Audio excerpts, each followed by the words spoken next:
Before jumping, my best friend drove straight into my eldest brother's car, shattering his leg. Then she leapt from the 30th floor, lying in a pool of blood. She smiled at me with terrifying brightness. "Victoria, I'll be waiting for you on the other side."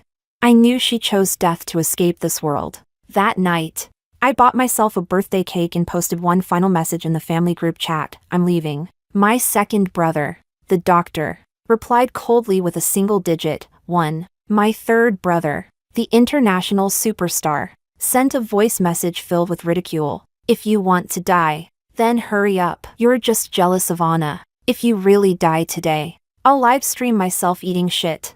My parents said nothing. Instead, they flooded the chat with countless photos of Anna celebrating her birthday at Disneyland. Only my eldest brother, the CEO, sent a string of trembling voice messages, his voice breaking between sobs. "Victoria, you know where Zoe went, don't you? Please. I'm begging you, tell me." I said nothing. I ate the cake alone, because soon, I would finally reunite with my real parents and brother. Chapter 1. After finishing the last piece of cake, I opened the system and selected a way to die. Host, are you sure you want to choose this method of suicide?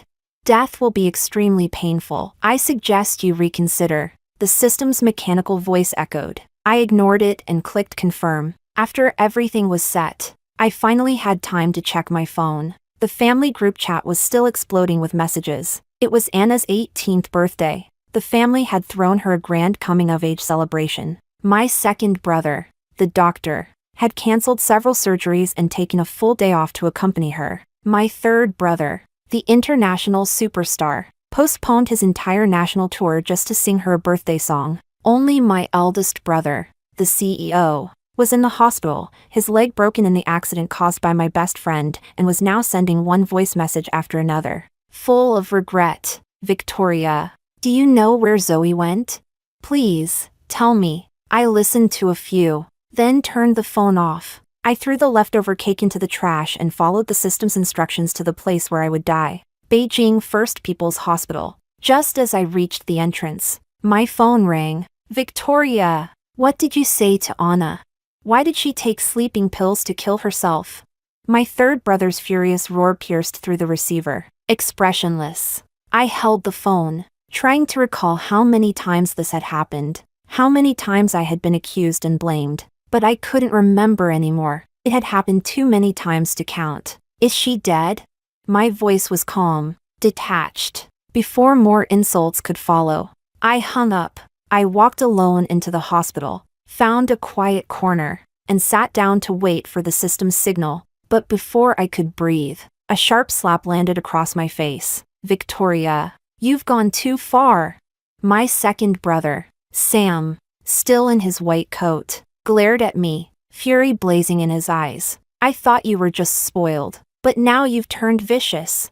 So it's true, the daughter of a murderer is born evil. 18 years in our house, and you're still nothing but filth. Get on your knees and wait outside the emergency room until Anna wakes up." He yanked me by the arm, lifting me roughly. I struggled hard. My head slammed into the wall, vision flashing to black. I felt warm liquid trickle down my forehead. Sam froze, startled, his eyes flickering with guilt. "Sam, I never hurt Anna. I won't take the blame for something I didn't do." I wiped the blood from my face and spoke evenly. His eyes filled with disappointment. His lips twisted in contempt. "You didn't hurt her? Then why did you come to the hospital? Guilty in the middle of the night?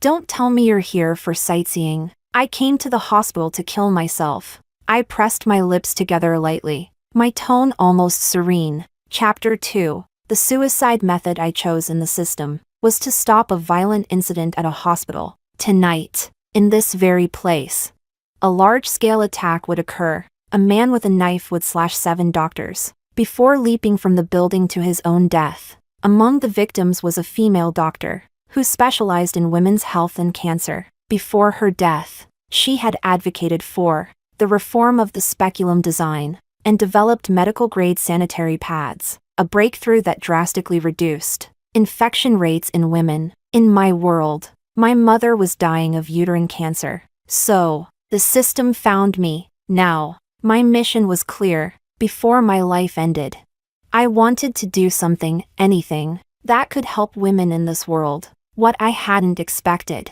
was that the hospital would be the one where my second brother, Sam, worked. Suicide?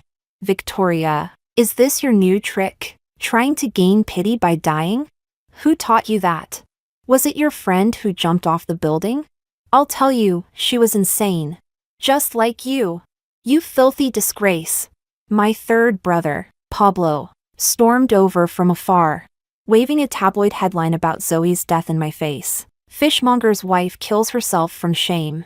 Jealous of her husband's rich lover, Victoria. Just look. Every word here is true. You're just like her. Cheap. Pathetic. Dirty. 18 years in our home. And you'll never be worth even a single strand of Anna's hair. His face twisted in fury as he grabbed my hair roughly. Victoria, come apologize to Anna. And maybe, just maybe, I'll forgive you. Otherwise, I'll reveal who you really are when the whole country finds out. No university will ever take you. Fine. What did you say? Pablo froze, his grip on my hair tightening unconsciously. I said it's fine.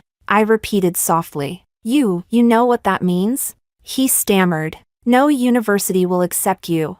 Did I know what that meant? Of course I did. No one knew that pain better than me. 3 months before my college entrance exam, my mother was diagnosed with cancer. My father and brother lied, saying she'd gone on a trip, as if I wouldn't notice. But how could I not? Mom loved me. She loved this family. She was our pillar, our strength. She always said, this family would fall apart without me, and I'd always tease back. Then you'd better live forever, Mom, or our home will collapse. I still remember the day I secretly followed my father to the hospital. Mom was nothing but skin and bone. Her face gray, her body frail from chemotherapy. She still clutched my father's hand, her voice trembling as she asked again and again, Victoria doesn't know, right? She's doing well at school. I can't hold her back. She'll be a scientist one day. That day, I ran to the riverbank and cried for 3 hours straight. Then I made up my mind. I would drop out. I'd stay home and take care of her. I didn't want to miss a single moment left with my mother. So yes, I knew exactly what it meant to lose my chance at college. Victoria, are you insane? Didn't you always dream of studying physics at Kyoto University? Sam's voice shook with disbelief. I shook my head, about to reply, when a nurse came rushing down the hall. Her voice panicked. Doctor, it's bad. Your sister's awake. Her depression's triggered again. She's going to jump. Chapter 3. Anna's depression always chooses the best time to act up. When I ranked first in the whole city on the mock exam and the school was going to commend me, her depression acted up. When I had a 40-degree fever and called home while barely holding on, her depression acted up again. This time, I wasn't surprised at all. In the hospital room, she sat on the windowsill holding a fruit knife. Dad, Mom, second brother, third brother. I'm so scared. I dreamed they were hitting me again. They also said they were going to sell me to the hunchback in the village. Why didn't you find me sooner?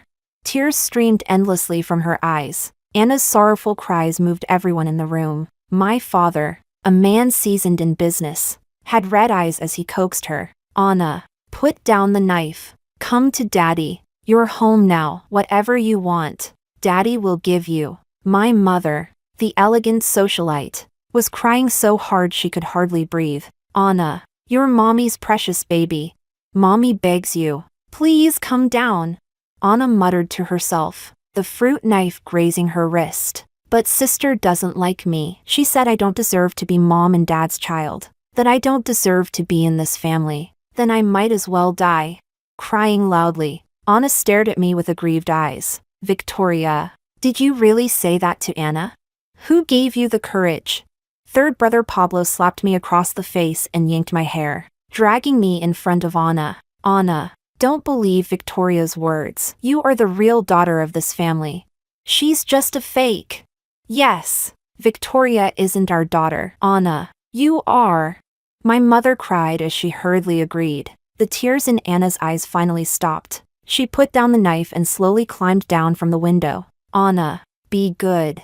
Give the knife to second brother. Don't hurt yourself. Second brother Sam coaxed her gently, trying to take the knife from her hand. But suddenly, Anna screamed. The knife slashed toward me. Slash! The sharp blade cut from my forehead diagonally to the corner of my mouth. The burning pain instantly reminded me of when I was in my second year of high school, when I accidentally cut my finger while chopping vegetables. Mom came home full of concern, softly comforting me. My good girl. It doesn't hurt. It doesn't hurt. Mom's gentle words still seemed to echo in my ears. I covered my face and fell to the floor. Ah, I didn't mean to.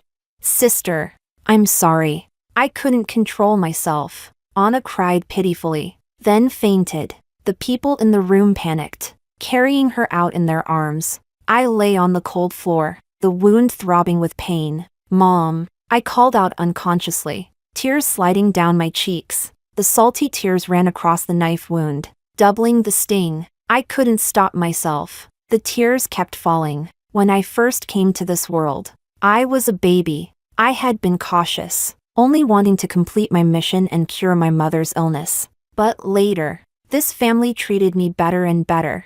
I gradually gave my heart, secretly rejoicing that I had gained two families' love. But reality made me understand that there are many kinds of family love. After lying there for a few minutes, I pushed away the sadness in my heart and sat up, holding my face. At that moment, the system gave a reminder. 30 minutes left until the hospital violence incident. Please proceed to the designated location. Host. Chapter 4. Red letters appeared before my eyes. I found a nurse to simply treat the wound on my face and prepared to go to the designated place. Just as I walked out of the cleaning room, second brother Sam came over with a dark expression. He grabbed my arm tightly, grinding his teeth. He spoke. Victoria, was it you who exposed the stuff online? How could you be so vicious? You let people expose Anna's past and even deliberately spread rumors that she was assaulted by several men? Victoria, when did you become like this? With deep disappointment in his eyes, second brother Sam forcefully dragged me in the opposite direction. Come kneel and apologize to Anna. This time, I won't cover for you again. My wrist hurt from his grip, and I struggled desperately, only to have third brother Pablo rush over and yank my hair hard. Still want to argue? It's our fault for being too indulgent with you. The two of them dragged me forward. I couldn't help but cry out, brother. Their movements paused slightly, but they quickly reacted. Victoria, don't think you can get away with this. Calling us brother won't work. But I still cried out brother. That brother wasn't them. It was the one from another world, the one who would fight anyone who bullied me. In the end, with his face covered in bruises yet filled with pride, he told me heroically that if anyone dared to bully me again, he would beat them until they were crawling on the ground. Thinking of the family waiting for me in another world, I clenched my teeth, gathered all my strength, and smashed my head hard against the wall. Once again. Victoria, are you crazy? What are you doing? Stop it! Second brother Sam and third brother Pablo shouted by my ears. All I could hear was a loud buzzing. Let me go! Let me leave! I whispered through my lips. In the hospital room, Anna and my parents came out. They looked shocked when they saw me. Victoria, what's wrong with you? But before they could say more, Anna suddenly burst into tears. Sister looks so scary. Sister, why are you cyberbullying me online? As she cried, the pity in everyone's eyes vanished, replaced by disappointment and reproach. Victoria, when did you become like this? You've really let us down. They scolded me harshly, covered in blood. I stood up, and in my ears, the system's sharp warning sounded. Host, please proceed immediately to the designated suicide location. Otherwise, you will not be able to leave this world. Panicking, I propped myself up and ran downstairs. Behind me came the angry shouts of second brother Sam and third brother Pablo. Victoria, if you take one more step, our family will no longer recognize you as our daughter. Fine. What did you say? I said I'll return my life to you. I turned around, smiled, and didn't stop. On the first floor, a middle-aged man with a twisted expression pulled a knife from his bag. He shouted madly, "Where's the doctor? Where are the doctors in this hospital?" The crowd screamed and backed away in panic, but I rushed forward against them and pulled out my folding knife. Slash! The man's sharp blade pierced my heart 7 times in a row. I fought back with all my strength, stabbing my knife into his temple. His eyes widened in shock before he fell backward to the ground, smiling, blood bubbling from my mouth. I also collapsed to the floor. "Mom, I'm back. Victoria's home. Someone help. Quick! Save the girl!" The bystanders shouted in horror. Several people subdued the man together. A few minutes later, the hospital's broadcast echoed loudly. "Emergency! Code 222 and 999 in the outpatient hall on the first floor." Up on the third floor, my family froze. Sam was the first to react. "There's a hospital attack. Someone needs emergency care." He looked anxious, about to rush down to help. Just then, a nurse ran over, shouting, "Dr. Sam, it's your sister. It's Miss Victoria. She stopped the attack. But she couldn't be saved. She's dead." Chapter 5. What did you say? The family members froze, their minds blank. "You said Victoria is dead?" She was always afraid of death and pain. How could she possibly have stopped a hospital attack? "Yes. I remember when she was little. She'd cried just from a small cut on her finger. How could she possibly stop a hospital attack?" They couldn't believe it. Their bodies trembled. "Doctor, it's true. Miss Victoria is really dead. She died stopping the hospital attack.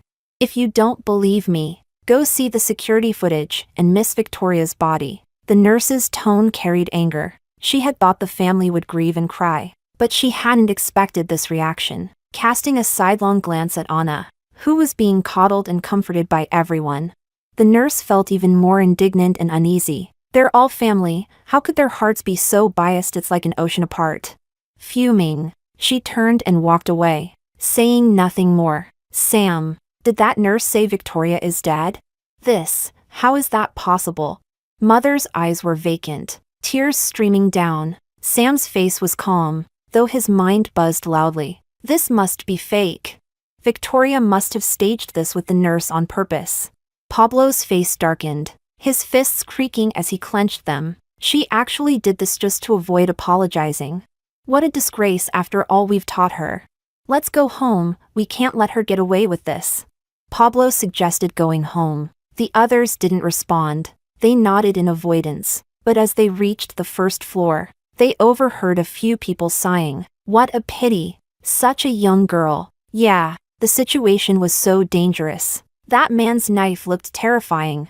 So many grown men ran away. But she, that young girl, rushed in alone. "I heard she's already dead. 7 stabs to the heart, no one could survive that." Such a tragedy. The family's bodies went completely rigid. "Pablo, did you hear what they said?"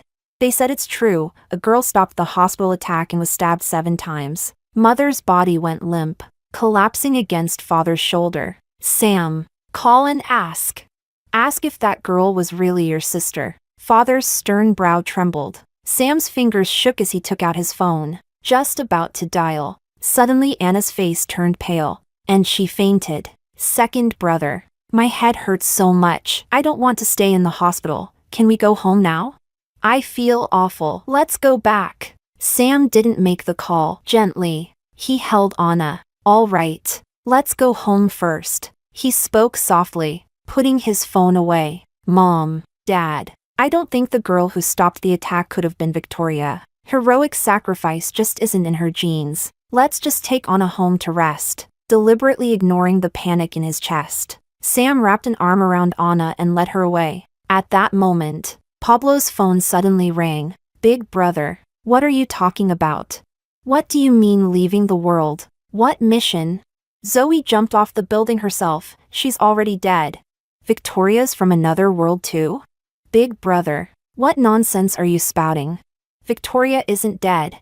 How could she be dead?" Pablo's lips curled impatiently. He was about to hang up when a gurney covered with a blood-stained white sheet was pushed toward them. "You're the family, right? This is the young lady's body." Chapter 6. The phone slipped from Pablo's hand and hit the floor. His whole body froze. He turned to Sam in disbelief. Second brother, what did she just say? Victoria's body? She's really dead? Sam's hand, still holding Anna's, began to tremble violently. He shoved Anna aside, took one staggering step forward, and yanked up the blood-stained white sheet. This can't be. Before he could finish, my lifeless face was revealed beneath the harsh hospital lights. Blood pale, motionless. Ah, it's really Victoria. My Victoria. Mother's face went completely white, and she collapsed unconscious. Sam's grip on the sheet tightened. His pupils quivered uncontrollably. Second brother. She's really gone. How can she be dead? She still hasn't apologized to Anna. She hasn't even gotten into that physics department she dreamed of. How could she just die? Pablo's jaw locked tight as he stepped forward and seized my shoulders, shaking me hard. Victoria, stop pretending. I won't make you apologize anymore. I'll give you your exam pass back. Just wake up. He shouted until his voice cracked, his hands slick with my blood. As he shook me, the wound over my heart split open, 7 deep gashes, each more horrifying than the last. Second brother, Pablo choked out, his eyes red. She was so afraid of pain, with her heart cut up like that. Do you think it hurt? He looked at Sam, desperate, as though begging him to deny it. Sam's lips parted, but no words came. His throat felt stuffed with wet cotton, heavy, suffocating, as if a single breath would shatter him. How could it not hurt? The nurse rolled her eyes, her voice sharp with contempt. You should listen to yourselves. With a family like you, she must have used up 8 lifetimes of bad luck. I brought her body out so you could see her one last time. She added coldly. Victoria signed an organ donation agreement before her death. We'll be taking her body now. What? Father roared, his face flushed with fury. My daughter's body, how dare you take it without my consent? I'll file a complaint against this hospital. Get your director down here. He ripped at his tie, trembling. But before he could continue, the hospital director appeared. It's true, the director said calmly. Miss Victoria signed the organ donation form after she turned 18. She was legally an adult, her decision stands. He nodded to the nurse, who quietly wheeled my body away. Father still looked ready to protest. But Sam stopped him with a weary shake of his head. Dad, the director's right. We have no right to interfere with Victoria's choice. He swayed slightly, his voice faint. Let's just go home. Today's Anna's birthday, we shouldn't let her be sad. 2. The words hung in the air like lead. Then, suddenly, Pablo whispered, voice breaking, today was also Victoria's birthday. Tears filled everyone's eyes. No one spoke again. They left the hospital in silence. When the car stopped outside the villa, they stepped out, pale and hollow-eyed. Before they could open the door, it swung inward. You're back? Eric stood there with his crutch, looking exhausted. Where's Victoria? I heard there was an attack at the hospital. Are you all right? He peered behind them, then asked again, his voice trembling. Where's Victoria? Let me talk to her, he said quietly. I need to know where Zoe went. But before he could finish, Pablo shouted, voice raw, Big brother, Victoria's dead. She's gone. His body trembled uncontrollably as the words ripped out of him. Eric's crutch clattered to the floor. His face went blank with disbelief. Victoria's dead? She left too? Chapter 7. Big brother. Please don't be too sad. It was sister's own choice. We couldn't do anything. Anna stepped forward, intending to help Eric stand, but Eric roared. Don't touch me. Get away from me. He shoved Anna so hard she slammed into the wall. Brother, what's that supposed to mean? Victoria's dead. What does that have to do with Anna? It's not like she killed her. Why are you yelling at her? Sam bent down to help Anna up. But Eric's voice cut through the air, cold and sharp. Anna, I've already investigated everything, your past, and everything you've done. Are you still going to keep pretending? Brother, what are you talking about? What do you mean pretending? Pablo frowned, confused. Eric's expression darkened. He grabbed a document folder from the entryway. Anna, are you still going to deny it? I'm giving you one last chance. Confess. His tone grew colder with every word. He stared down at Anna, his eyes full of anger, disappointment, and guilt. Anna's face went pale. Panic flickered in her eyes. Her hands trembled as she clutched Sam's sleeve. Second brother. My head hurts. I can't breathe. Please check me. But before she could finish, Eric's palm struck her face with a loud smack. Anna. I said enough. Stop acting. The hatred in Anna's eyes flashed for an instant, then vanished beneath a mask of tears. She cried pitifully and collapsed into their mother's arms. Mom. Brother hit me. My face hurts so much. After everything that had happened that day, Mother's nerves were frayed beyond repair. Hearing Anna cry, an inexplicable irritation rose inside her. Eric. Anna is your sister. Talk to her properly. She just came home. She grew up in that awful place. What kind of acting could she possibly do? Mother pressed a hand to her temple. Pablo. Comfort your sister. My head hurts. I'm going upstairs to rest. She handed the sobbing Anna to Pablo, then turned to leave, but Eric's icy voice stopped her mid-step. Anna isn't our family's daughter. The real Anna has been dead for years. She's an imposter. His words froze the room. What did you just say? Father's face flushed red. He almost lost his balance. The real Anna was sold, by her and her parents, to a lunatic. She was tortured for 3 days.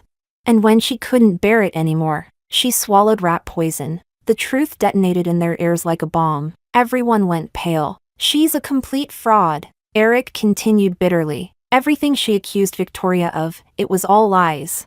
His voice broke, eyes burning red with remorse. Brother, you mean we were deceived? Victoria never hurt her? Never bullied her online? Then all the things we did to Victoria. Pablo couldn't finish. He slammed his fist into the wall beside Anna. You lied to me? You think I won't kill you? He grabbed her by the collar, eyes bloodshot. Beside him, Sam's legs gave out. He collapsed against the shoe cabinet. Mother screamed and fainted again. The house lights stayed on all night, chaos filling every corner until dawn broke. And as light seeped through the curtains, they suddenly remembered. I had once told them about another world. Brother, Pablo rasped. Let's find Victoria and beg her to forgive us. Chapter 8. Another world on a hospital bed. When I opened my eyes, I heard sobs echoing beside me. Victoria, wake up. Look at Mom, please. Don't scare her like this. That voice, so familiar. I turned my head and saw my mother in a hospital gown, tears streaming down her face. Mom. The word burst out as I threw my arms around her. Her scent, so warm, so familiar, washed over me. The agony of dying melted away in her embrace. I was home. Host. The mission has been successfully completed. Are you sure you want to give up 100 million in rewards to heal your mother's cancer instead? The system's voice echoed in my mind. Without hesitation, I nodded. What could be more precious than my mother? 3 weeks later, our entire family accompanied her for a follow-up exam. While waiting for the results, I clenched my fingers together so tightly they hurt. Then the doctor rushed in, eyes wide with disbelief. This is impossible. Your cancer, it's completely cured. This is the first case of its kind in the world. He looked at the report again and again, shaking his head. My heart finally relaxed. Dad and my brother were frozen, repeating the doctor's words in shock. Cured? My wife, my mother, she's not going to die? 2 grown men wiped their tears away in silence. But Mom, as always, was the calmest. I told you I was fine. See? I'm not dying. You all overreacted. Her voice trembled slightly as tears filled her eyes. She reached out and pulled me close. Dad chuckled, dragging my brother into the hug. The 4 of us held one another tightly, as if returning from the brink of destruction. So good. My mom is back. Our family didn't fall apart. That night, we celebrated with a feast Dad cooked himself. When I finally lay in my familiar bed, everything still felt unreal, until my best friend Zoe called. Victoria, you're back. Your mom's cured? That's amazing. Her cheerful voice made me smile, but before I could reply, her tone shifted. Victoria, have you had any dreams lately? You know, dreams about that other world family? Her words made my heart sink. I've been having nightmares, she said, voice tight with irritation. I've dreamed of Eric 5 times in a row. He's always crying, asking where I am. He keeps saying he's found a way to come to my world, telling me to wait for him. Ugh, it's so creepy. Let's go to the temple tomorrow and get a blessing, okay? Dreams about them? The thought of that other world, of those 18 years, sent a stabbing pain through my chest. They must be so happy now that I'm gone, right? Finally rid of the curse in their family. Now they can love Anna as much as they want. I brushed the thought aside and drifted to sleep. But that night, I really did dream of them. They clung to me, their hands gripping my wrists, trying to pull me back into their world. Victoria, second brother was wrong. Please forgive me. Victoria, I'll never yell at you again. Come back, please. Victoria, Mom misses you so much. Their apologies echoed endlessly, each word reopening the pain of those 7 knife wounds through my heart. I fought to break free, and finally tore myself out of the nightmare. The next morning, Zoe and I went to the temple to pray, but all day, a strange restlessness lingered in my chest. When I returned home, I forced a smile at the door. I didn't want my family to notice anything. Just as I reached for the doorknob, the door opened on its own. Mom stood there, tears streaming down her face. Her eyes were full of sorrow as she pulled me into her arms. Victoria, my cancer's gone. Was it you? Was it you who made that deal with the system? Chapter 9. Victoria, we dreamed about it. How could they treat you like that? Sweetheart, did it hurt? When you died, did it hurt? Dad and my brother stared at me, their eyes red, their hands trembling, helpless and full of regret. 2 grown men, aching so deeply, they looked ready to die in my place. I smiled, tears rolling silently down my face. It didn't hurt at all. The system gave me a pain-blocking tool. I didn't feel anything, I promise. Trying to comfort them, I tapped my chest playfully. My heart's super strong now. I even stopped a hospital attack and saved 7 doctors. 7 of them. Before I could finish, Mom crushed me into her arms, sobbing uncontrollably. Her hot tears slid down my neck. Victoria, my poor baby, you suffered so much. Her voice trembled, then turned into a low, furious growl. How dare they? How dare they treat my daughter like that? If I ever see them, I'll make them pay, every one of them. I swear, I'll never let them off. In that moment, the last traces of irritation and bitterness inside me faded away. I smiled through my tears. They tasted salty, yet sweet. In the months that followed, I returned to school and took the university entrance exams. That autumn, I received my acceptance letter. Kyoto University, Department of Physics. The dream I once thought I'd lost forever. When my family came with me for enrollment day, we took photos at the university gate, laughing together. Then, I saw them. Not far away stood that other family, father and mother, their hair now white, faces lined with age. Sam and Pablo, pale and exhausted. Victoria, they called out to me, their eyes bloodshot as they ran forward. It's really you. Victoria, we finally found you. Please forgive us. Sam bowed his head and slapped himself hard. Victoria, I was wrong. Anna lied to me. I shouldn't have hurt you. I shouldn't have. Pablo's voice cracked, raw and hoarse. I stayed silent, my mind blank for a moment. Their faces were almost unrecognizable. But before I could speak, Mom stepped forward, shielding me. She swung her arm, and the sharp sound of slaps filled the air. Slap! Slap! 2 hard strikes left both men staggering. So you're the ones who hurt my daughter? Mom's voice trembled with fury, her eyes glistening. How dare you hurt my baby?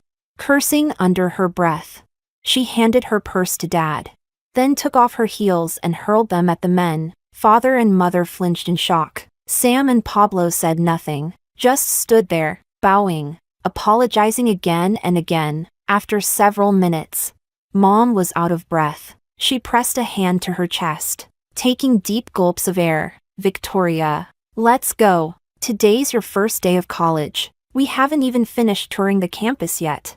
Don't let disgusting people ruin our day. She took my hand, gently patting my back. Sweetheart, don't be afraid. Mom will always protect you. No one will ever hurt you again. Her voice was soft, her smile radiant, as she led me through the university gates. Behind us, their voices cracked with tears, calling out endless apologies. But inside me, there was no ripple of emotion, because now, I have a mother who loves me, a family that truly cares. I no longer need their apologies, nor their cheap, conditional love.